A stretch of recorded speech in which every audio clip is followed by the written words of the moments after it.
सभी पत्रकार बंधुओं का हम हृदय की गहराई से आभार प्रकट करते हैं कि आप इतने व्यस्त समय में भी बहुमूल्य समय निकालकर एक महत्वपूर्ण विषय पर जो हमारी चर्चा है उसको कवर करने आए हैं। पुनः दिल की गहराइयों से हम आभार प्रकट करते हैं। मैं हाफिज़ गुलाम सरवर, राष्ट्रीय प्रवक्ता पीस पार्टी एवं प्रभारी बिहार प्रदेश। हमारी पार्टी भी बिहार में चुनाव लड़ रही है। बेगूसराय में भी हमारी पार्टी के प्रत्याशी ने नामांकन किया था, लेकिन किसी कारणवश वो नामांकन रद्द हो गया। सबसे पहले आज के प्रेस कॉन्फ्रेंस का मुख्य जो उद्देश्य है उस पर मैं अपनी बात रखता हूँ। बिहार में चुनाव है और बिहार में तनाव भी है, और जब जब चुनाव होता है तो तनाव होता है। पीस पार्टी, पीस के मायने शांति के, और इस देश में सर्वाधिक आवश्यकता जो है वो शांति की है। शांति ही विकास की जननी है। अशांति से विकास अवरुद्ध होता है, वो गति अवरोधक का काम करता है। दुर्भाग्य से हमारी राजनीति धीरे धीरे ऐसी बदली कि वो मुद्दों से पूरी तरह से हट चुकी है। अब देश में रोजी रोटी, पढ़ाई लिखाई, दवाई, कमाई, सड़क, बिजली, पानी, रोजगार, उत्तम शिक्षा और उत्तम स्वास्थ्य व्यवस्था पर कोई चर्चा नहीं होती। चर्चा ये होता है कि हिंदू को सबक सिखाएं या मुसलमान को सबक सिखाएं, अब्दुल का नट टाइट करें या फिर किसी जाति विशेष का नट टाइट करें, इत्यादि इत्यादि। इस तरह के अनर्गल जिसका समाज से दूर दूर तक कोई लेना देना नहीं है, ऐसे मुद्दों पर लगातार चुनाव में चर्चाएं होती हैं और जनता उसी चर्चे के बीच गुम हो जाती है और मुख्य मुद्दे से वो हट जाती है और चुनाव संपन्न हो जाता। लेकिन जहां तक सांप्रदायिक ध्रुवीकरण का सवाल है, इसका आरोप प्रत्यक्ष रूप से सभी सेकुलर दल भाजपा पर लगाते हैं। आप सभी मानते हैं, पत्रकार भी दबे जुबान कहते, भाजपा के फायर ब्रांड लीडर का बयान भी ऐसा आता रहता है।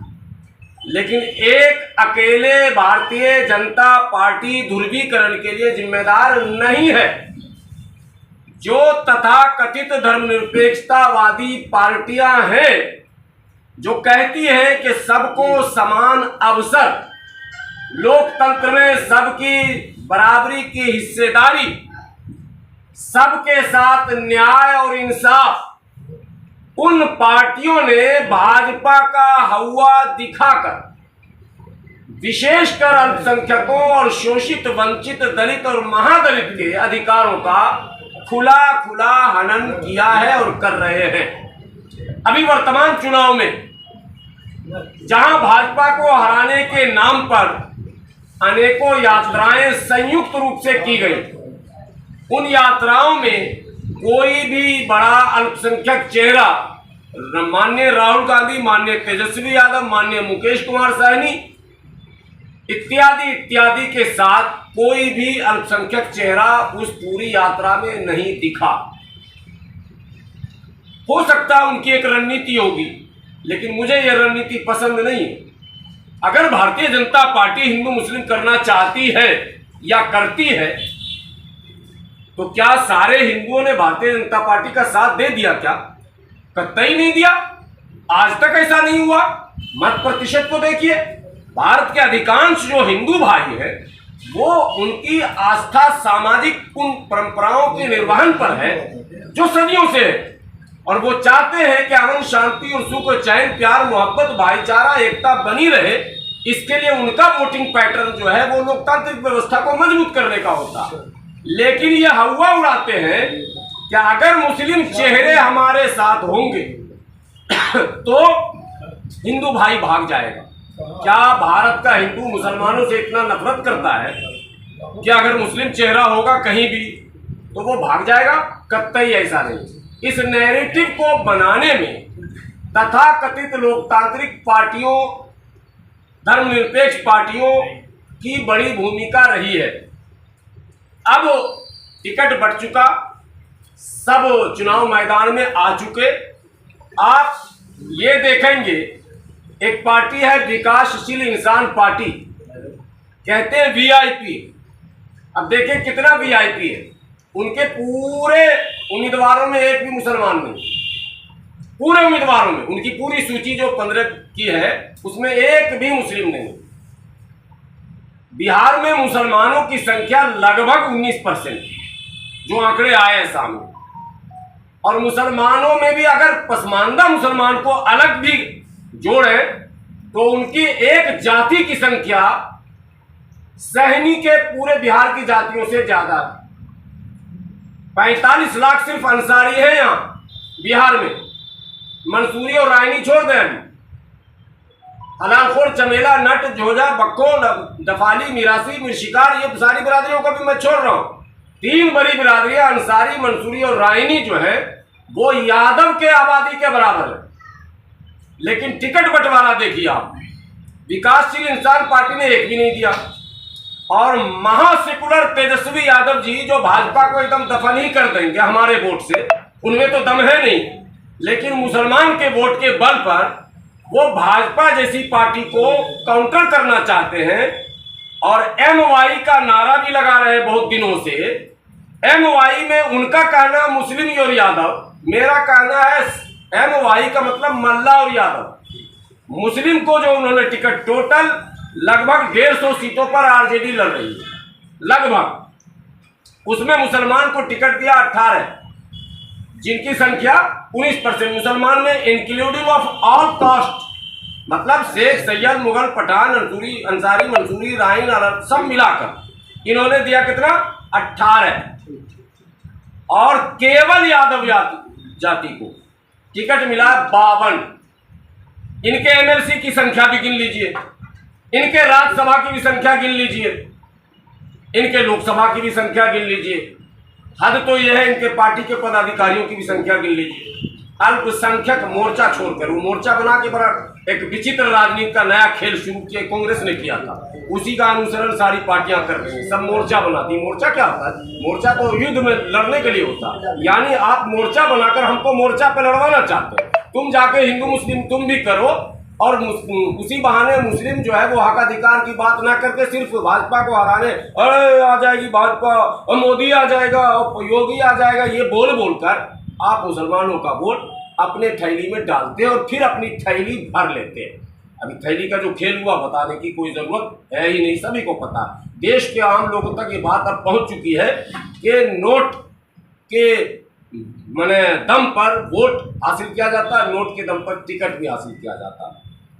आज के इस प्रेस कॉन्फ्रेंस का उद्देश्य हमारा क्या है? असल कांग्रेस पार्टी का भी आंकड़ा हमारे सामने। इंडिविजुअल किसी एक जाति को देख लेंगे, उस जाति से कम मुसलमानों की जातिवार आंकड़ा कर लें तब भी, और ओवरऑल पूरा ले लें तब भी। जेडीयू पर बहुत सारे आरोप लगते हैं। मैं सदैव, मेरे पुराने वीडियोस अगर आप लोगों के पास हों, मैंने आज तक जेडीयू ज्वाइन तो किया नहीं, अवसर तो मिले थे, लेकिन मैं इस मामले में नीतीश कुमार की तारीफ करता हूं कि सांप्रदायिक पार्टियों के साथ रहकर, सांप्रदायिक पार्टियों के साथ रहकर भाजपा के साथ सरकार चलाकर राज्यसभा में कई मुसलमानों को भेजा, जो न जाने वाले थे उनको भी भेजा, और एमएलसी भी कई मुसलमानों को बनाया। और अभी भी मरते मरते नीतीश कुमार जी ने 4 टिकट फिर भी दिया। मैं खैर आभार प्रकट करता हूं कि कम से कम इस लायक समझा नीतीश कुमार जी ने कि 4 टिकट दिया। उनके यहाँ टिकट लेने वालों की संख्या कम है। सच्चाई है कि मुसलमानों ने नीतीश कुमार को वैसा साथ कभी दिया ही नहीं जो नीतीश कुमार चाहते थे। कई बार एक्सपेरिमेंट करने के लिए नीतीश कुमार ने सबसे अलग 2014 में अलग लोग चुनाव लड़े थे, लेकिन कामयाबी नहीं मिली, जिसके कारण एक्सीडेंटल मुख्यमंत्री मांझी जी आ गए थे। वो सब कहानियां तो सबको आपको पता ही है। आज जब चुनाव मैदान में हम लोग हैं, हम लोग के ऊपर आरोप लगता है कि सेकुलर वोटों का डिवीजन करते हैं। सेकुलर वोट, अब सेकुलर वोट कौन सा है और कम्युनल वोट कौन सा है, इसको भी तो डिफाइन करने की आवश्यकता है कि भाई सेकुलर वोट कौन है और कम्युनल वोट कौन है। वोटर तो वोटर है, लेकिन इन्होंने एक रेखा खींची, ये सेकुलर है और ये कम्युनल है। अब सेकुलर वोटों पर 100% अधिकार अपना ये पार्टियां मानती हैं। मेरा कहना है कि आप अधिकार क्यों मानते हैं, किस कारण मानते हैं। सिर्फ भाजपा को हराना ये मुद्दा रह गया मुसलमानों का। मुसलमानों को नौकरी नहीं चाहिए, मुसलमानों को रोजगार नहीं चाहिए, मुसलमानों को शिक्षा नहीं चाहिए, मुसलमानों को स्वास्थ्य केंद्र में अच्छी सुविधा संपन्न अस्पताल नहीं चाहिए क्या, सड़क बिजली पानी नहीं चाहिए क्या। सिर्फ भाजपा को हराना ये क्यों ऐसा मुद्दा बनाया जा रहा और क्यों हमें ठगा जा रहा। मैं इस प्रेस कॉन्फ्रेंस के माध्यम से अब बेगूसराय की धरती पर, आपने देखा होगा किसी जमाने में स्वर्गीय शमसुद्दौला थे, विधायक थे ना जी, जमशेद अशरफ भी विधायक थे ना, पब्लिक ने ही वोट दिया था ना, परवीन अमानुल्लाह भी विधायक थी ना, पब्लिक ने ही वोट दिया था ना। इसका मतलब मुसलमान जीत सकता है, ये एक्सपेरिमेंट तो हो चुका। लेकिन ये महागठबंधन के लोगों ने एक भी टिकट बेगूसराय की धरती पर मुसलमान को देने का काम नहीं किया। क्यों? एक भी एमएलसी नहीं, एक भी बड़े चेहरे नहीं, एक बूढ़ा बेचारा को ढोया जा रहा है, मैच फिक्स करके चुनाव लड़वाया जा रहा। नाम लेने की जरूरत नहीं, समझ गए। बाबा आदम से वही है इकलौते, उन्हीं को लोकसभा, उन्हीं को जरूरत पड़ गया तो कभी एमएलसी कभी कुछ, जितवाना नहीं है उनको, सिर्फ मोहरा बना बना के एक नए उभरते नेतृत्व को खत्म करने के लिए ये काम किया गया। वरना उसी समय आज जो ये पोलराइजेशन वाले आप भाषण सुन रहे हैं, ये सुनने का आपको मौका ही नहीं मिलता। यहाँ तो नेता कोई और होता। तेजस्वी यादव की वजह से गिरिराज सिंह बेगूसराय में है, एक। तेजस्वी यादव की वजह से गिरिराज सिंह बेगूसराय में है, दो। तेजस्वी यादव की वजह से गिरिराज सिंह मुसलमान और हिंदू की राजनीति कर रहे हैं, 3 बार मैं इसलिए कह रहा हूं, काटिएगा मत। तेजस्वी यादव अगर ईमानदार होते तो कन्हैया कुमार यहां के सांसद होते। तेजस्वी यादव ने पप्पू यादव को क्रश किया, जो रियल सेकुलर फेस है, जो वास्तविक समाज का दर्द रखता है, उस नेतृत्व को कुचलने का काम माननीय लालू यादव जी और तेजस्वी यादव जी मिलकर कर रहे हैं। इनके यहाँ एमएलसी मुसलमान वो होगा जो इनका सब्जी बोएगा, इनके घर में सफाई करेगा, इनके घर में थैला ढोएगा, कपड़े धोएगा, बच्चे को खिलाएगा। फिर वो समाज का कल्याण कब करेगा? क्या सामाजिक कुछ बुद्धि समझ भी लेकर कोई लोग हैं इनके पास? मुस्लिम लीडर एक कारी शोएब है, मैंने जब भी उनको सुना मुझे लगा इस आदमी को 10-15 साल अभी पढ़ने की जरूरत थी, राजनीति समझने की जरूरत, लेकिन पता चला कि वो कई साल से घर में साफ सफाई कर रहे थे, थैला ढो रहे थे। क्या कीजिए। एक अभी महिला है उनके यहाँ, वो आप लोग जानते हैं, मुन्नी देवी या क्या, इससे पहले कबाब बनाने वाले को भी इन्होंने एमएलसी बनाया था, यूनुस लोहिया, कबाब मंत्री। उनको हम लोग पढ़े लिखे लोग, बुद्धिजीवी लोग, ईमानदार लोग, समझदार लोग, जो समाज के सभी मुद्दों को समझता बूझता हो, ऐसे लोगों को राष्ट्रीय जनता दल ने कभी पनपने नहीं दिया। राष्ट्रीय जनता दल को एक फार्मूला समझ में आ गया कि भाजपा को सामने रखकर अपना सारा मतलब उल्लू सीधा आप करते रहे। कामरान मलिक का नाम सुना आप लोगों ने? गोविंदपुर नवादा 33,000 वोट से जिस महिला को वो चुनाव में हराए थे, उसी महिला को आरजेडी ने टिकट दे दिया और कामरान को टिकट नहीं। ये लॉजिक समझ में आया आप लोगों को? और देश के राज्य के किसी लोगों को समझ में आएगा? जिसको हमने ही 33,000 से हराया, मेरा टिकट काट के उसी को आप टिकट दे रहे हैं, पूनम देवी को। समझने का इनको ये लगता है मुसलमान बंधुआ मजदूर है, जाएगा कहां, इसके पास कोई रास्ता नहीं। मैं बेगूसराय के सम्मानित अल्पसंख्यक मतदाताओं से, बात है ये हिंदू मुस्लिम का खेल ऐसे होता, अल्पसंख्यक मतदाताओं से विनती करता हूं, किसी भी कीमत पर गड्ढे में वोट डाल देना, नाले में डाल देना, कूड़े में डाल देना, नोटा दबा देना, अगर लगे कि विकल्प नहीं है तो। मगर ऐसे दल को जो इनडायरेक्टली भारतीय जनता पार्टी को सपोर्ट करती हो, ऐसे दल को कभी पलटने मत देना। अगर भाजपा को हराना चाहते हो, भाजपा को खत्म करना चाहते हो, तो पहले आरजेडी को, कांग्रेस को खत्म करना पड़ेगा। मैं चूंकि हमारे प्रत्याशी बेगूसराय में नहीं, बेगूसराय विधानसभा से निर्दलीय प्रत्याशी ये है गफ्फार खान साहब, ठीक है। असल मुद्दा ये है, इनको पीस पार्टी अपना समर्थन देती है भरपूर, तन मन धन से हम इनके साथ चुनाव प्रचार में रहेंगे। जो भी हमारी टीम 4-5 लोगों की टीम है, चूंकि बेगूसराय में हमारी पार्टी का कोई प्रभाव, आप लोगों ने नाम भी पहली बार सुना होगा। उत्तर प्रदेश की अच्छी पार्टी है, चौथे नंबर की ये पार्टी रही है। अभी लखनऊ के मेयर चुनाव में 1,24,000 वोट इस पार्टी ने लाया था, सेकंड रही थी। मतलब पार्टी उत्तर प्रदेश में ठीक ठाक है। बिहार में ये काम हो रहा है। तो गफ्फार साहब है बेगूसराय से 146 विधानसभा, और गफ्फार साहब को पीस पार्टी की तरफ से पूरा समर्थन रहेगा। मैं स्वयं इनके चुनाव प्रचार में भाग लूंगा, नुक्कड़ सभा करूंगा, मंच लगवाऊंगा और लोगों से मिलने जुलने का काम भी करूंगा।